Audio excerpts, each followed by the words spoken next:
Welcome to the Startempire Wire Founders Podcast, where we make entrepreneurial founders a top priority. Each episode features risk takers, business builders, community shapers, institutional and government supporters in our local startup ecosystem. Tune in weekly to hear all about what's happening with the movers and the shakers of Southern California's Inland Empire and beyond. Ladies and gentlemen, thank you for tuning in to the Founders Podcast. Today, I am here with Alika Chuck from Pharm Robotics, and Alika is actually from Narco. He's going to tell us a little bit about himself first, and then we're going to get into information about his startup. So tell us a little bit about yourself, Alika. Thanks so much. Thanks, guys, for tuning in. So yeah, my name is Alika Chuck. I'm originally from Norco, California. I was born in Corona, California. Now I'm living with my wife in Los Angeles area in Woodland Hills, so towards the San Fernando Valley. And yeah, basically, I have a finance accounting background. I like spending quality time with my family, with my cat. I have a 28-pound cat that we enjoy very much. So yeah, I think I like to definitely live somewhat life outside of work. And what I do is I am co-founder of Pharm Robotics. So we are automating the shot delivery process for dairy and beef cows with robots. So essentially eliminating the human labor component when giving vaccines and other products to animals, and doing that all through robots and data automation. Man, that's pretty cool. So before we get into about your startup, tell us, a little bit, about where you grew up, and then when did you get the entrepreneur bug? When did you get bit by the entrepreneur bug? Yeah. So yeah, really growing up in Norco, I wasn't exposed to too many, startups or tech companies at an early age, just because it's a pretty rural area for the Inland Empire. And so a lot of small businesses, a lot of simple living out in Norco. But really, I think I've always kind of had that entrepreneurial kind of buzz, so to speak, from a very young age. I'd always be working on something, like meaning like a passion project. So whether that be just writing a report about like historical figures just for fun, or like writing things about certain geographical regions just for fun because I was interested. I've always just been curious into like looking into certain things and how to kind of solve certain problems if something doesn't seem right. So I think really it hit me hard, that kind of entrepreneurial spirit, once I started working at the dairy. So I worked for a dairy farm for 4 years while I was going to university at Chapman University in Orange, California. Okay. Where I double majored in finance and accounting. So meanwhile, I was really focused on the dairy side of things in terms of running their compost operation. So what we would do, we take basically the raw manure from cows, we convert that into a soil amendment, and then we'd sell that to farmers in Coachella, in Palo Verde Valley, so kind of all over, including near like the Mexican border through El Centro. So that was kind of my first introduction to operations, supply chain management, sales, marketing, just regular business operations. And I realized I kind of just liked doing so many different things. Like I didn't like the aspect of school because with your major, you're so narrowed down into that subject that's true. I think oftentimes I really dedicated more of my focus and time to the dairy because I was learning more. It's kind of that simple. Man, so that's cool.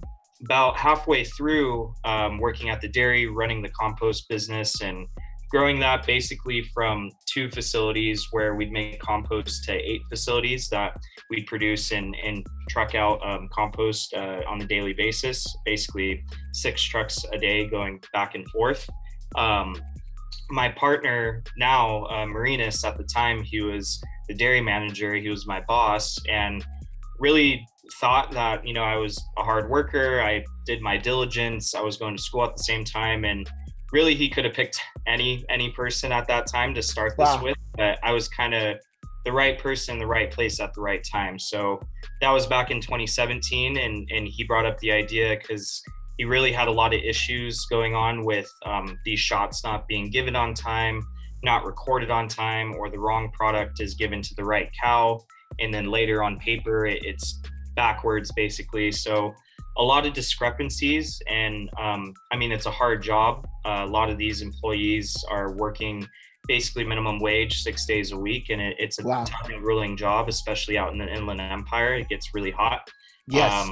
So yeah, that's where the issue that lied. And he thought of the idea of, okay, what if we could just automate this potentially with a robot? So over the past 5 years, we've been working towards it, and here we are today at proof of concept. This is cool. So the proof of concept you guys have created, there's a place where people can see how this operates, like on your website or place online. Yeah, so currently you can check out our website at www.pharmrobotics.net for videos on our prototype. But basically, we completed our second phase of testing recently on my co-founder's dairy out in San Jacinto, California. And so now we need to move the robot back up north to our contract manufacturers that we're working with to basically hone in on the vision, making sure that we're giving the shot in the right place every time. And we're basically transitioning to a testing phase on a rotary platform, because that's going to be our basically go-to-market strategy with that barn build out. So you could picture it like a carousel platform that cows go on, and it rotates. And at the end of the rotation, right before they get off, that's when they'll get the shot. Oh, that's really cool.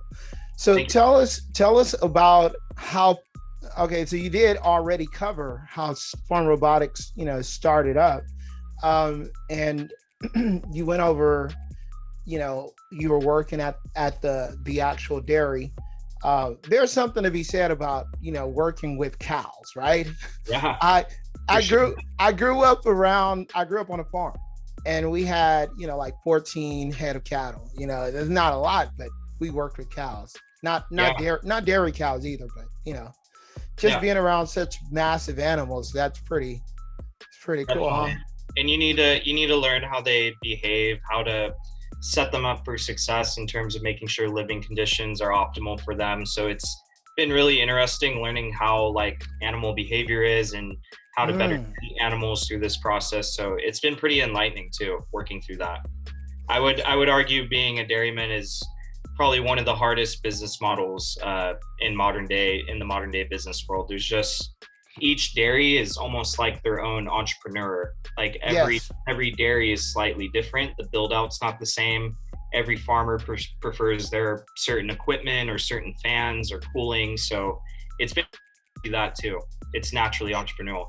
So is that variability something that you guys have to take into account with what you're doing?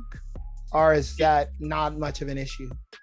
Not much of an issue, because I think right now the dairy market as a whole is kind of seeking new technologies like this.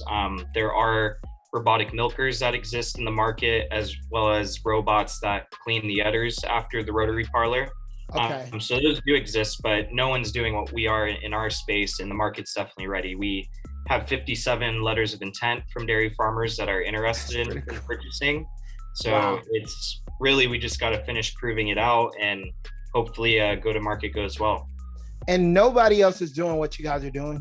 No one. As a matter of fact, when writing the patent I wrote the patent with Marinus in 2017 and submitted in 2018.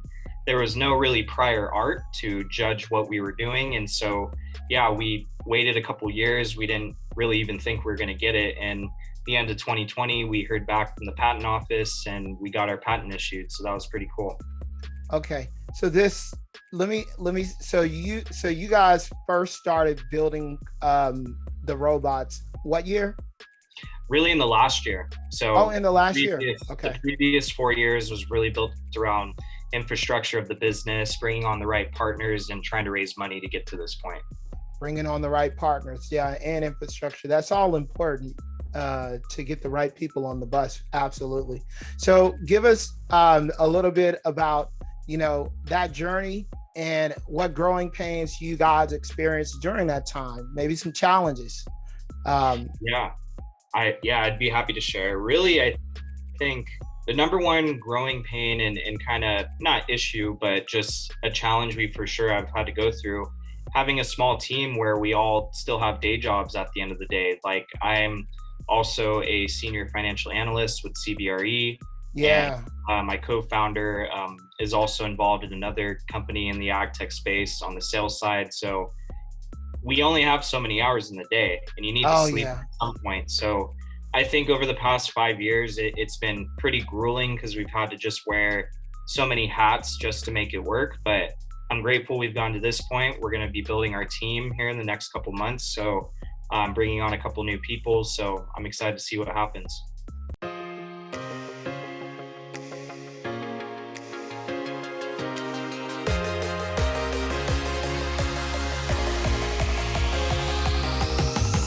The Inland Empire startup ecosystem industry is tremendously fragmented. A few top-tier hubs, San Francisco, Los Angeles, and San Diego, are well covered by media, events, and data platforms. Finding reliable information relevant to startups or the tech industry in the Inland Empire is extremely difficult. As a result, startups can't scale fast enough. Investors are having a hard time finding the right deals, and corporates can't find the right companies to partner with for their innovation activities. Startempire Wire, the leading Inland Empire startup publication, is providing the Inland Empire startup ecosystem with the most accurate, engaging business and financial data, events, and news. Our reach of entrepreneurs, C-level executives, angels, VC investors, startup employees, key management at innovative corporates, and big tech is the solution for your B2B or B2C needs. As we build out our platform, we're looking for partners. This is your opportunity to get in on the ground level.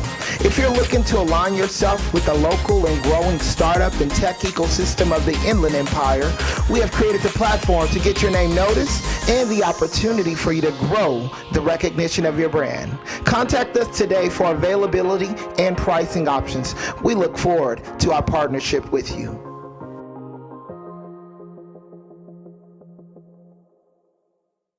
Okay, so tell us a little bit about your funding rounds up to this point, and then where you're at right now with raising funding, and maybe some other type of needs that you guys have, maybe outside of funding as well.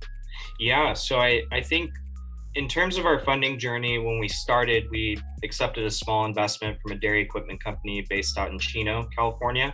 And so that really kept us afloat for the first couple years, writing up the IP, developing the website, just all those aspects to running a business at the end of the day.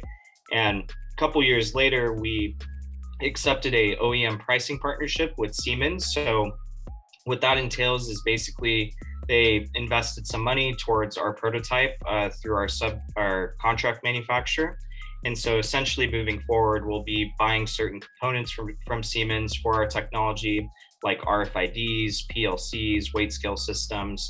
And so after that, we really need to keep the coal in the fire, so to speak, and keep moving forward. And at that time, COVID hit. So it was really difficult to get in touch with not only VCs, but ag tech VCs specifically, which is already kind of a small. So through that, we were pretty unsuccessful just because we didn't have any hardware to show for at that time. So we pivoted by launching our WeFunder campaign, which is equity crowdfunding. And essentially that lasted for 6 months. Anyone could invest as low as $100. We raised $155,000 through that. And so moving forward, basically up until this point, we received another investment through an accelerator program through SVG Ventures Thrive, which is like the top ag tech accelerator program. Yes. And so, at this point, just trying to close our round, our $1 million seed round. We are seeking 700K. So we're likely going to be launching another equity crowdfunding round here pretty soon. When do you guys think you'll close the round?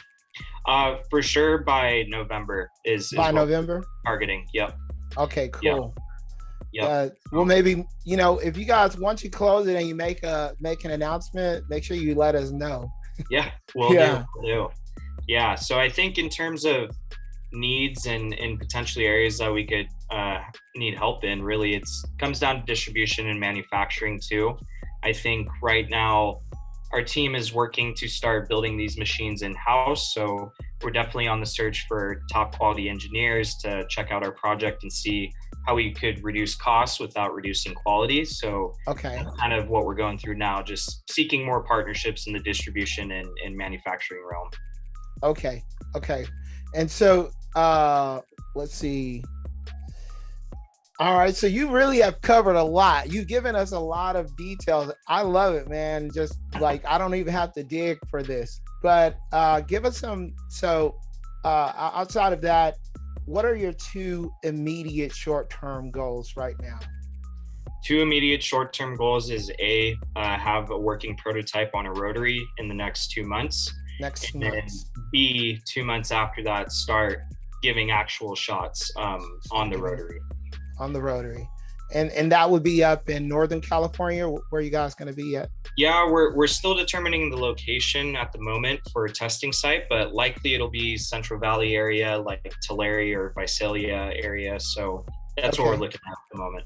Okay. Have you guys, I mean, I don't know why. I just think of A&M, Texas A&M, because I'm from Texas, you know? Okay. But have you guys made any connections out there in that region or no? We do have connections to dairymen in that region, but I think on the university side, thankfully, we've had some luck with a school, CSU Chico, up in Northern California. Okay. They've helped out quite a bit, 2 years in a row now on two separate projects. The first was our gate system that actually holds the cow in place while she gets the shot. And the second project in this past year was a cooling system to hold all the pharmaceuticals, basically. Okay. How many patents do you guys have right now? Is it one? Just one. Okay. For the robot, right? Yeah, it's pretty all encompassing. So it includes the concept of the robot interacting with our gate system and the data management behind that goes back to the cloud. That's coupled really with the RFID technology. So it's pretty all encompassing as far as our patent goes. Okay. Okay, great. Now, where do you see yourself in 3 years? Where would you be in 3 years? In 3 years, I hope to already start selling internationally. We've looked into markets in Canada, in Europe, in Asia, and the Middle East. And a lot of these issues in terms of shot compliance and giving these medications on time correctly, it's also an issue out there. So I think really in 3 years, not only do we want to expand internationally, but also really hone in on applications for other animal types. We have a lot of interest from the beef industry for different shots to beef cattle. So I think beyond that, we're going to get involved in swine, goats, and sheep as well. Nice. Yeah, because it could scale to any one, right? Yep. It just really comes down to animal behavior, animal flow throughout the day. What is the best kind of setup and situation for these animals? I mean, I can think about sheep. Yeah, sheep are really big in the East. So, okay, so 5 years. What about 5 years? What about 5 years? Where do you think you guys would be at, and where would you hope to be at in 5 years? 5 years, I hope to be at a point where we either have an M&A situation. Nice. Ultimately, what we're doing here is we're really trying to optimize the shot delivery process through data analysis. So once we have these hardware units deployed, we could essentially take a look at the shots that she's been given in the past, current pregnancies, current abortions, and find ways to almost make predictive protocols for these animals on an individual basis. So I think moving beyond that, there are companies that we've been in talks with and seems down the road that it could be a good fit for either a merger or them acquiring us. So I think that's where we're looking at the moment. That's where I hope to be 5 years from now. So you're actually building with hopes to be acquired. Yep. Okay. That's a good exit strategy. Or, depending on where we're at that phase, we might continue and develop technologies that may be applied for people. That's an option too that we played with quite a bit. So we just have to see at that point in time, but for now, looking to exit in that timeline. Okay. So if you exit in 5 years, there's no 10 years, or what would you say? If you're still in it in 10 years, what would you say? I think I'd be definitely open to being in it for 10 years. I've already been in it for 5, so it's been an incredible journey. And I think at the end of the day, it's just fun to build things with other people and Right. be at a scale, kind of like you're visualizing at in 10 years. I think that would be still exciting to be a part of, because I've been a part of it since it started, and Yes, I would definitely not be opposed to that. absolutely. Okay, so I have another question. Are you guys incorporating machine learning into what you're doing? Yeah, You we plan- will be. You Not will not be only machine learning, but also AI through AI. vision. So Okay. basically, we'll be working with a company here in the near future. They have facial recognition for cows, and That's so cool. yeah, it's pretty mind-boggling when you see it, how accurate it is. So Wow. really the purpose of that, coupling that with our RFID technology, we're trying to maintain as high of a compliance rate as possible to make sure all this stuff is accurate. So Yes. that's where bringing in facial recognition is definitely advantageous for us. Do you think facial recognition is a good alternative to RFID?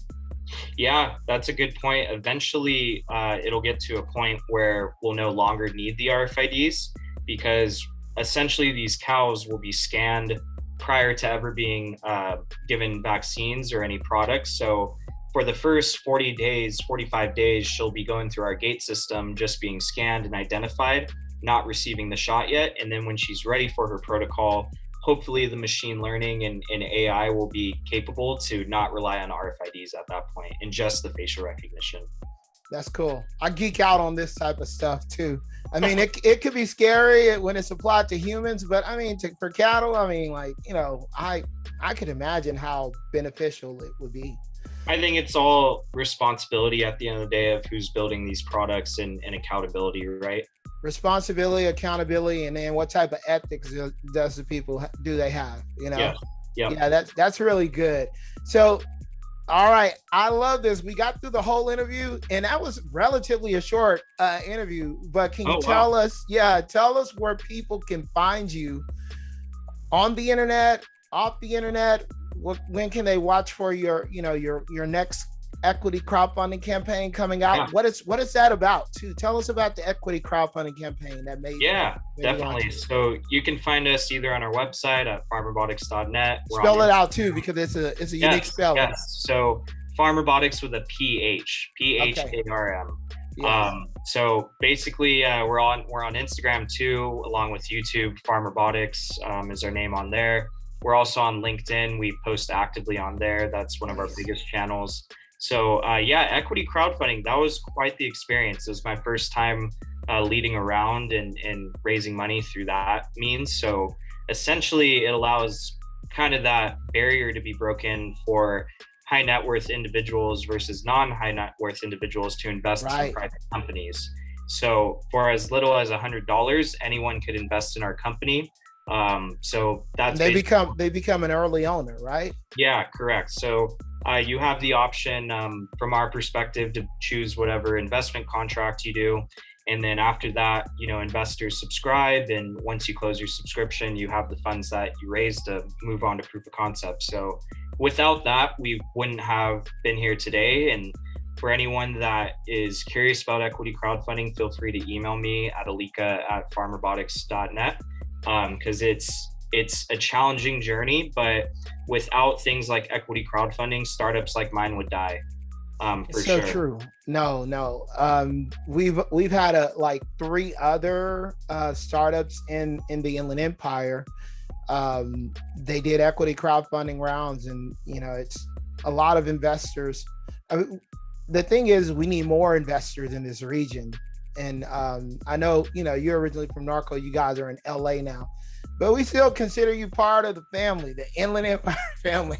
For sure. I definitely visit there a lot. I was just there yesterday.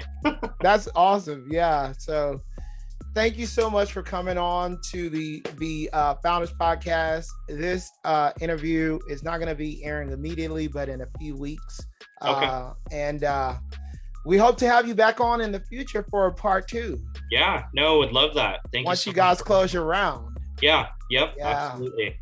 All right, ladies and gentlemen, thank you for tuning in to the Founders Podcast. Make sure you like, subscribe, and follow everything that we're posting here on this channel. Also, make sure you go check out Pharm Robotics Online at their website. Go check out the technology. Be aware of when their crowdfunding campaign starts. And tune in for the next Founders Podcast. Have a great day. Peace.